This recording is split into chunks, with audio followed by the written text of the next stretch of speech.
Hello friends, I am Lalit Vasist and you are watching Engineering Made Easy. In today's lecture, I will discuss principle of operation of optical fiber. But first, let's understand what is an optical fiber. An optical fiber is a flexible and transparent fiber made by drawing glass, that is silica, or plastic to diameter slightly more than that of a human hair.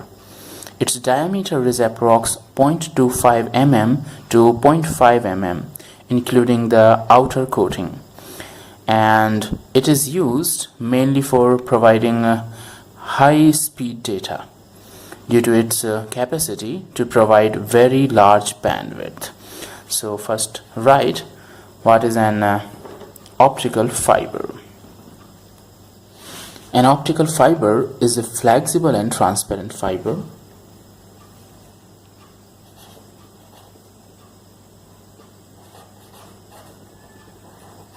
an optical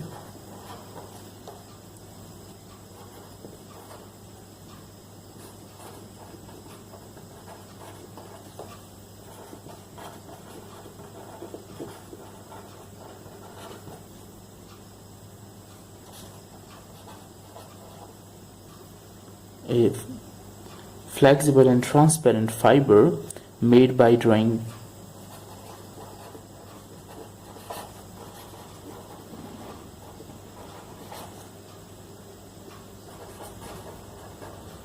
glass. Glass is nothing but silica, or plastic is also used, okay, or plastic to diameter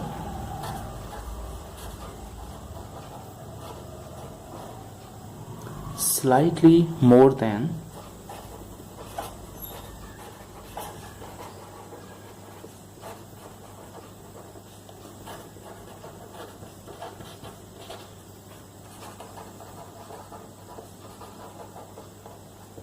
that of a human hair, okay, including the outer coating.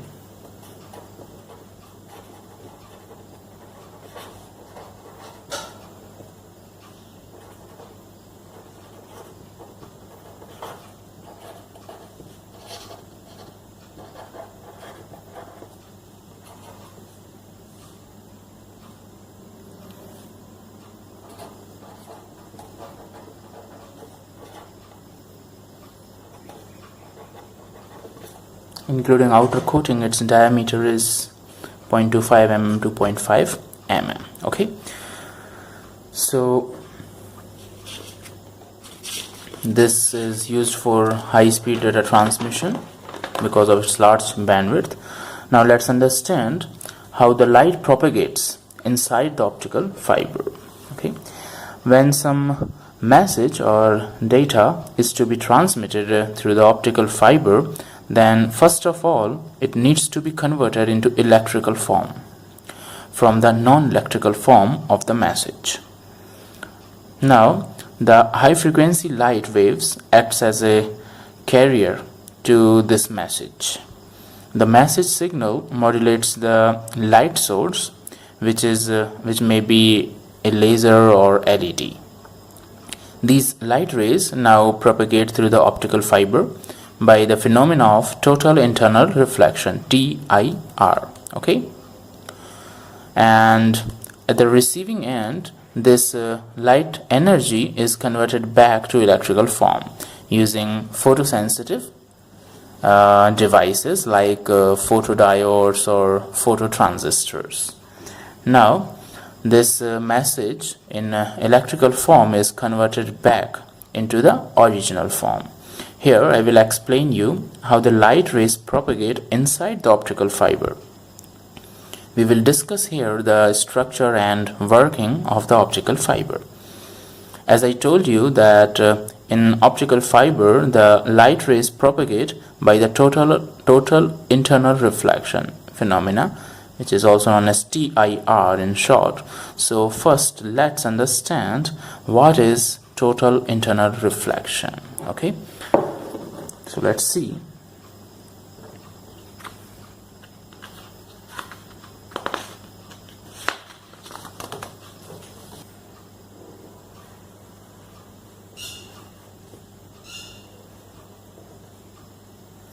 Okay, suppose, okay, here we have one medium and here we have another medium. Let's say here it is a rarer medium.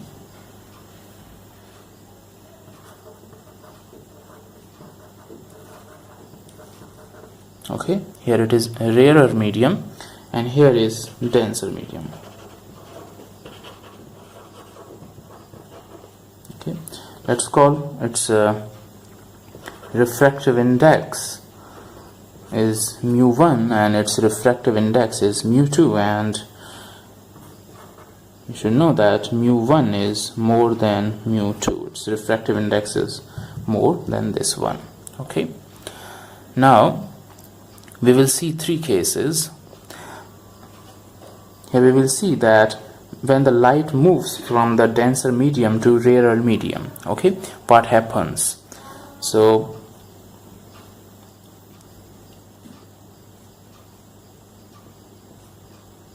this is normal, imaginary normal. Okay, so when some light ray enters into the rarer medium from the denser medium, then it deflects, it is refracted. Okay, so it goes away from the normal. Let's see how it happens.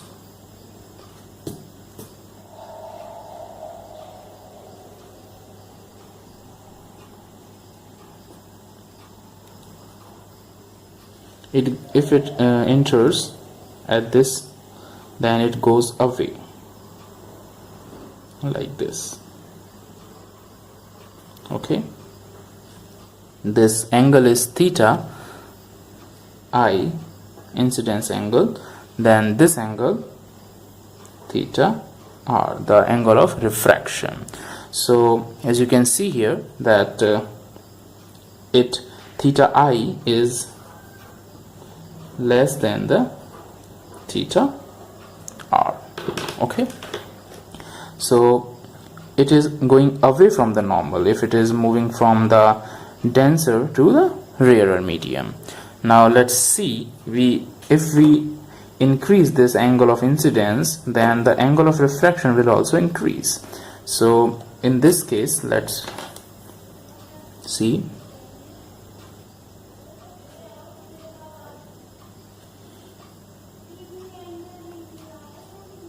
So if I keep on increasing this angle, then at some certain angle, the angle of refraction would be 90 degree and the light ray will move parallel to this intermediary surface, the surface where these two mediums touch each other. Okay,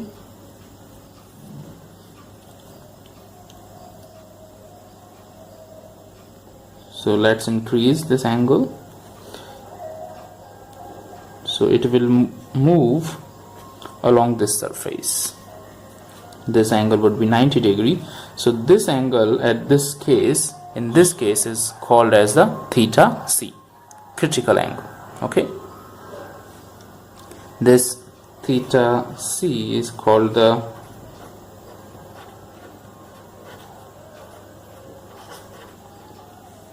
critical angle.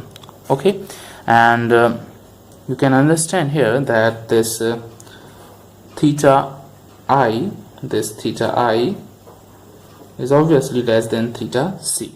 Okay, so if we keep on increasing this angle, if I increase this more than theta c, then obviously it will be more than the 90 degree. The refracted angle will be more than the 90 degree and it will come back into the same denser medium. So let's increase it more than theta c. Let's see what happens.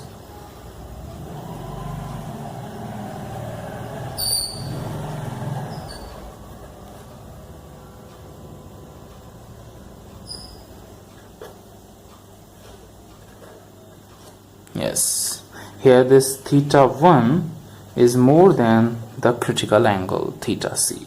Here it is called the total internal reflection, TIR.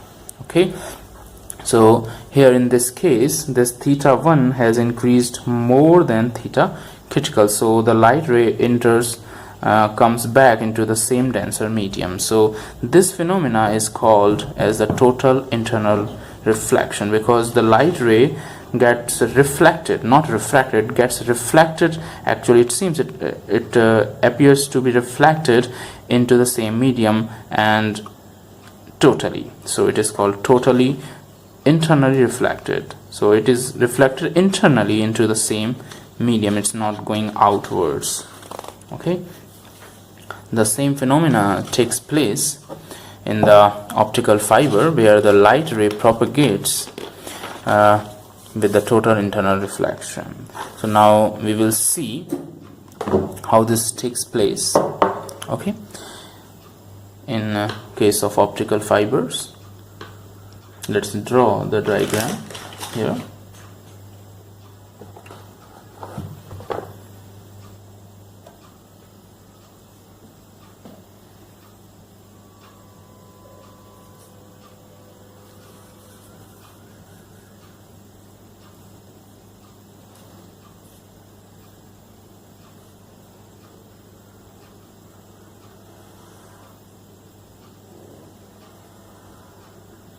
Here I am drawing the diagram of optical fiber.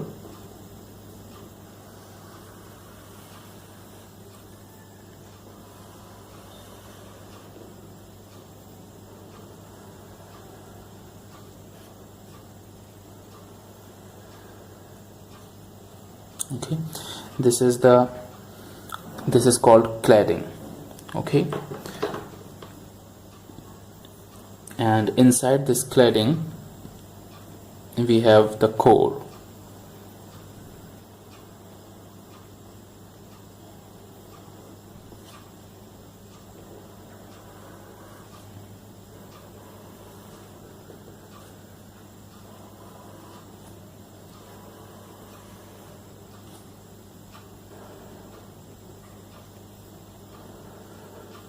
So this is the